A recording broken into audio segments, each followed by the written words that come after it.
of people are depressed in there. Most of people are depressed. Most of people are like half mental. They are run by immigration, so obviously they just do as they're told. Every night I taking my depressing tablet and sleeping tablet. Does it feel like a prison inside? Yeah.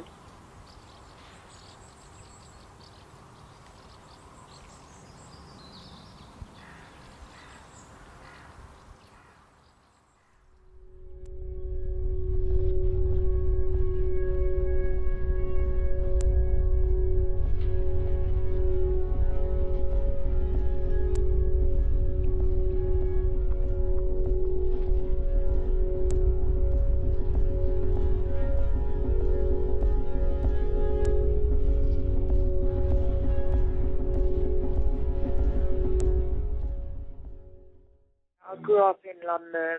I came here when I was 8 years old. I had indefinite leave to remain. I ended up in care because I was abused by my stepdad. They say that they are arranging a travel document to deport me back to Trinidad and Tobago. But I didn't actually come from that country when I came to England, so I don't actually have any ties back there. All my family live in the UK. The detention centre has been designed for people that have their appeal rights exhausted. That means that every route that they've possibly taken or every appeal that they have proceeded with has been exhausted.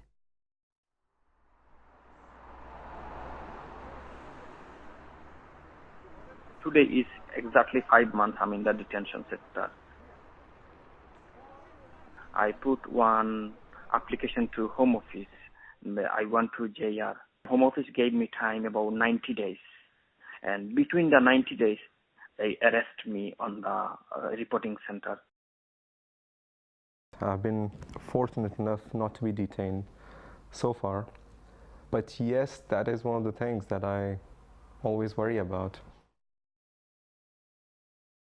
I know how much I enjoy my freedom.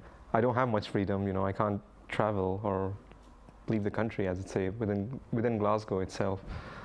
If you lock me up in my room for a day, that will just like freak me out. You lock me up for 2 days, and just knowing that you can't leave this house and you're just locked up inside, that is very scary for anyone, and especially when you haven't done anything to deserve that.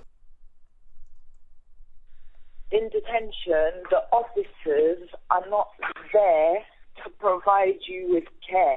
And the way I see it, they look at you as just another number. You come and you go, so they don't tend to get attached or try to help anyone in particular because that's not their job. Gents, I'm going to have to ask you both to leave because you're taking photographs of the staff who are coming into work. No, we won't. This is Crown property. It belongs to the Home Office. Would you be able to show us that on? No, I can't right now. I just need to ask you both to leave. This area was Crown property, the whole site? The whole site belongs to the Home Office. It's just like any other prison. There's no difference to the system of me going into Dungavel Detention Centre. I have to put my fingerprint down. The way detentions are carried out and the way people are detained, there is a chance of it happening any time, and I'm aware of that, and I try and make myself mentally prepared.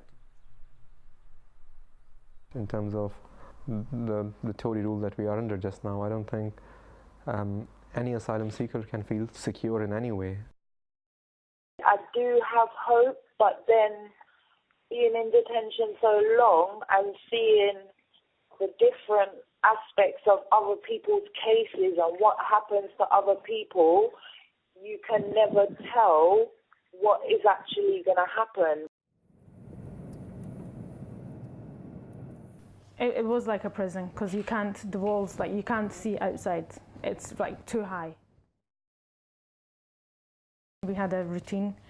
8 o'clock, 12 o'clock and 5 o'clock in the evening, they used to come and check on us. Like, these were the times you had to be in your room. Like they used to come, like open the lock, you know, no privacy, like just come in, and then tick the box saying, okay, there's 2 people in this room. I was around 14 or 15 years old, and my younger sister was 4 years old. At that age, I don't think I was able to kind of reflect and think critically as I can now. But obviously you didn't know what was happening. You had no idea. You were asking, like, why are we here? Why am I being detained? Why are we staying in this weird place?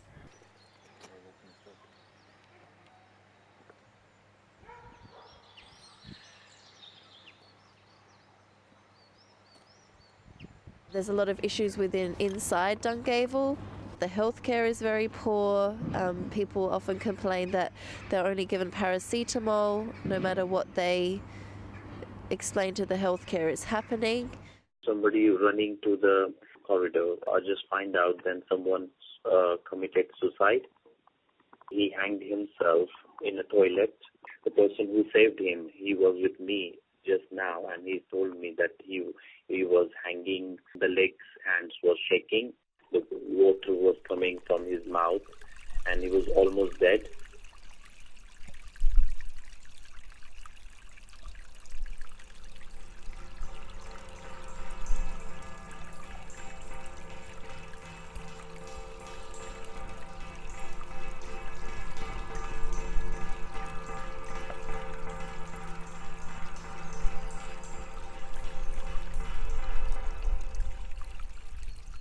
Once you're detained in an environment where you're constantly, all you think about is your case, your fear of constantly being served with removal directions, fear of being removed any day now, every day, you're feeling stressed and anxious.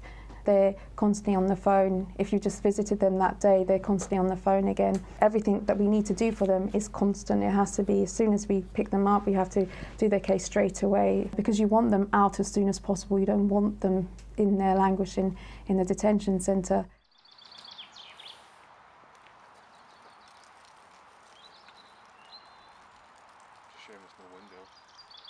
Where I go first day, first step, where I put my first step from plane.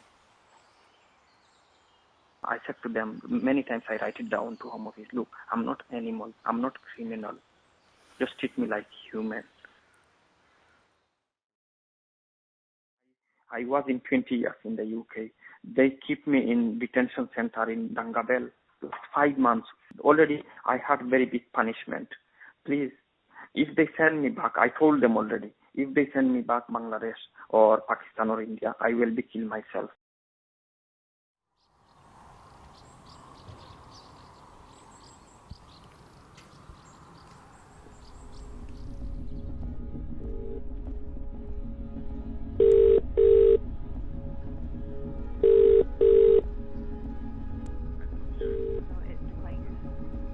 That's and would that cover an audio interview as well? Like, yep. Your request has been declined. The whole request has been declined.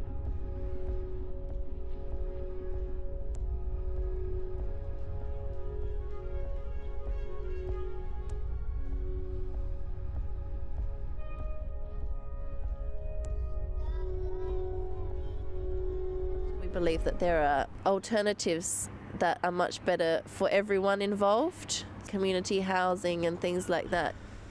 Locking people up is extremely expensive. It's like damaging to people's mental health, like permanently damaging. We don't think it should exist in any capacity. If you want to detain someone, there should be a limited time, not like you have to detain someone like 3 months. They are not only destroying one person's life, they're destroying whole family, like, you know, the relationship, the love. The people I've seen over here, they are just broke down. Dungavel will have to be the first one. And the fact, I mean, the Scottish government doesn't agree with detention, and like they don't want detention centre to be here. It could be any detention centre, then it will have to be Dungavel. In Scotland, because the political atmosphere is different and we are pressuring to shut Dungavel, I think we do have the opportunity, and if it does get shut down, I think it will have a side effect, obviously.